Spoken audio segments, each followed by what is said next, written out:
I'm not someone who scares easily, but I knew something was wrong the first night I slept in my new apartment.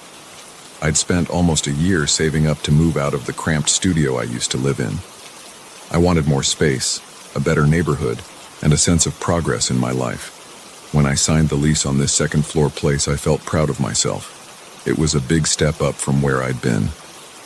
The apartment was an older construction, but it had a certain charm. The hallways were wide, the ceilings were high, and the floors were real wood.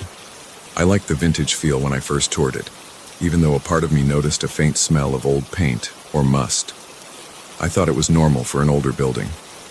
On my first night, I fell asleep without much trouble because I was exhausted from moving all my stuff. I had boxes stacked in every corner, and I hadn't even set up my bed frame yet.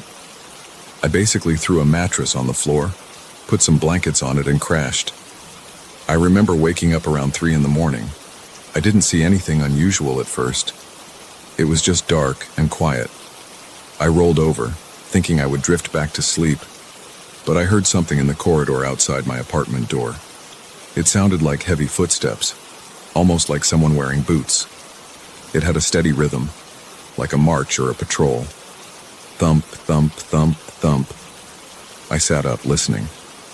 The footsteps were slow, but they definitely weren't normal footsteps you hear in a hallway. Usually people hurry or shuffle. These were deliberate, one foot hitting the floor after the other with a firm strike. At first, I assumed it was a neighbor. Also, these footsteps went on for too long. They didn't fade out like someone walking from one end of the hall to the other. It was like they paced back and forth. I got out of bed, walked to my door, and looked through the peephole.